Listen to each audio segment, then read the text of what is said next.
Okay, so in my past couple blogs, I've been focusing mostly on special education and just exploring some of the topics within that domain, but a couple of my blogs have been specifically focusing on the idea of inclusion and looking at just what kind of the pros and the cons of each side of the debate. And it's actually pretty big debate in the educational kind of system, and there's just a lot of conflicting literature on it, so I just wanted to do a lot of looking at what are the pros, what are the cons, and what do the studies say about it. And so just so we all have the same definition, the one I'm working off of is that inclusion is referring to the practice of educating children with learning disabilities or other type of disabilities in the regular education classroom. And so it's ultimately about providing equal opportunities for all students, with obviously an emphasis on cognitive and educational academic levels. And the primary idea is that it's important to make sure that each student is receiving the most out of their educational experience. And this obviously seems like a really ideal concept, because who wants to deny someone equal opportunities for learning? So in theory, it's really ideal, but it's not always that simple. It's not always that black and white, as we know from a lot of different topics. But I found a really interesting news article from BBC in 2006, and it was entitled "School Inclusion Can Be Abuse." And while this is a little maybe extreme, there's obviously a lot of really intense and negative connotations for the word abuse, it does make some really interesting claims about the idea of inclusion. And its main claim was that inclusion of students with special needs, if it's done improperly, without adequate assessment of this child's needs and assessment of the classroom situation, can actually be a serious hindrance to both the students with special needs as well as their peers and the teachers as well. And one of the quotes from one of the doctors interviewed in the article said that physically sitting in a classroom is not inclusion.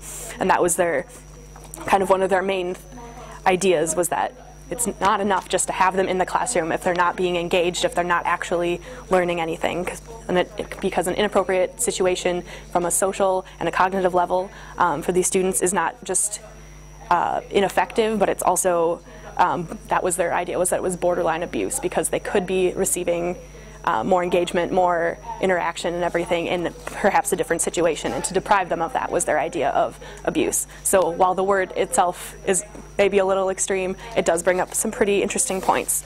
I wanted to look at the popular concerns about inclusion, and Tornillo in 1994 conducted an observational study to kind of addressed a lot of the concerns, a lot of the main concerns about inclusion, and he found that it was really, really straining on the teachers that didn't have enough training and didn't have enough support to adequately address the needs of these children, and that when they were trying to address the needs of these children, then also the other students that were in the normal and the regular education, that their work was suffering as a result, because they weren't then their attention was being compromised essentially, because the teacher was just being spread too thin.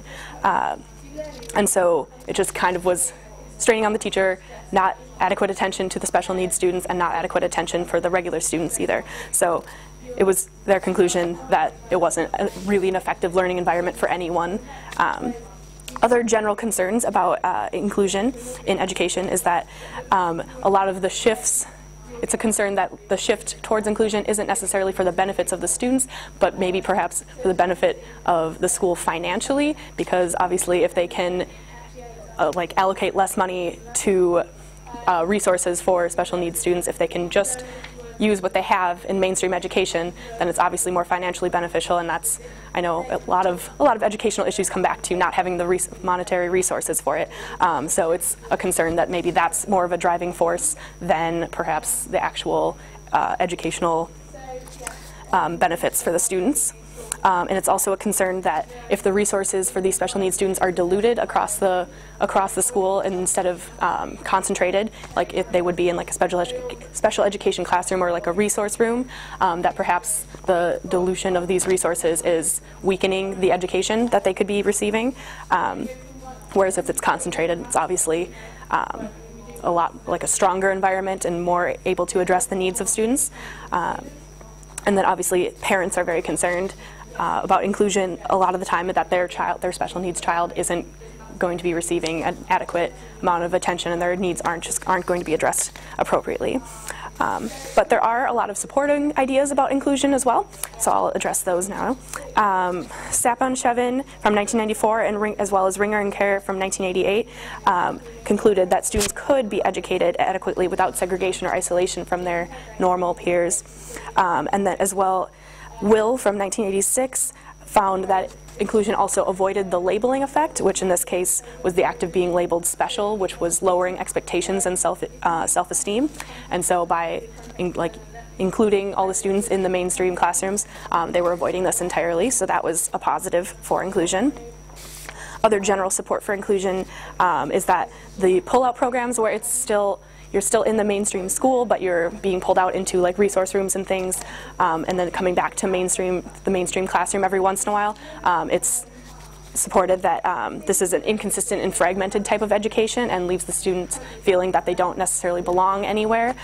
So they're saying that inclusion would avoid this, and saying if you were just in the regular general education classroom the entire time, you would feel like you were belonging somewhere and you would have a consistent education.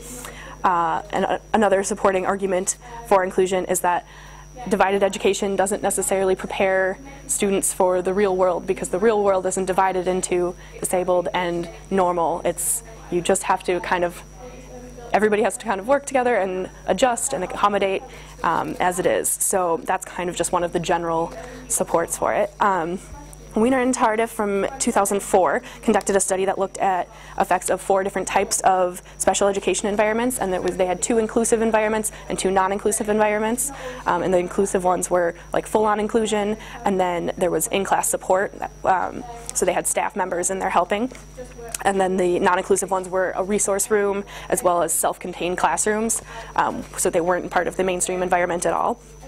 And their findings were that students in the inclusive placement groups actually had a lot more social and emotional benefits, as they found they had more satisfying relationships with their peers, they were more accepted and not feeling as lonely, and they were also observed to have fewer behavioral issues in comparison to the non-inclusive groups.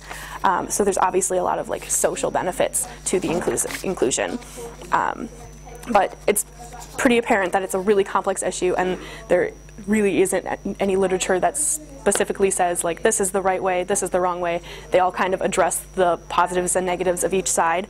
And perhaps it's a really complex situation because it's pretty child dependent, as there's just a huge variety of needs and disabilities and limitations and things, and so it's kind of almost impossible to just make a blanket statement saying inclusion is right for everyone, or non-inclusion is the way to go, because it's just very, very much an individually dependent.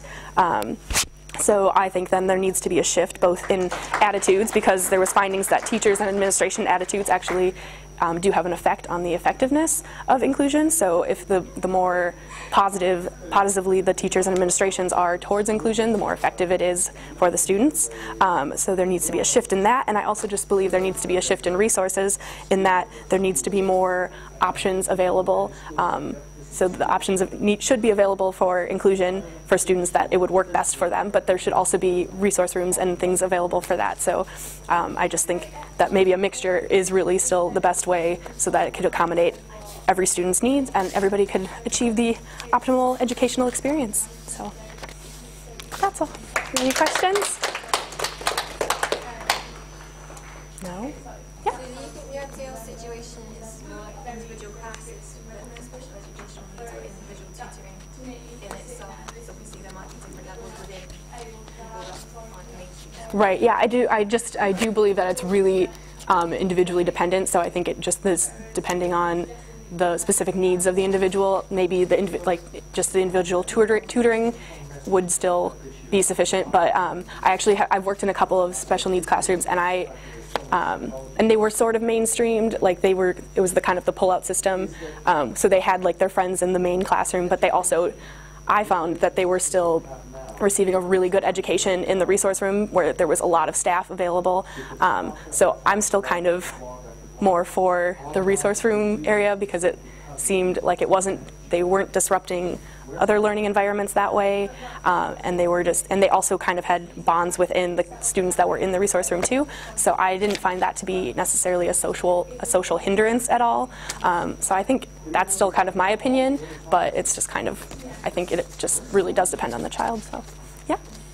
I was reading a really interesting blog from last year's class, and basically the student was arguing for the fact that this can be applied to people who are gifted and talented as well. Yeah. Like, it's unfair for them to, be constantly in a classroom, which they are offered in mixed ability. Because the same can be said for them in special education. Absolutely. Do you agree with that? I do agree. I know in my school growing up, we had a gifted and talented program, and the students in the gifted and talented program would get pulled, like you were still in the mainstream classroom, but you would get pulled out for like extra learning, so you were still, for the first couple of years, you were still with all of your main classrooms, but then you were getting additional learning on top of that. So you weren't getting different learning, but you were adding to it if they thought you were like up to the challenge. And then by the time we got to like our middle school, then they were kind of separating you in subjects based on ability level. And I did think that was helpful.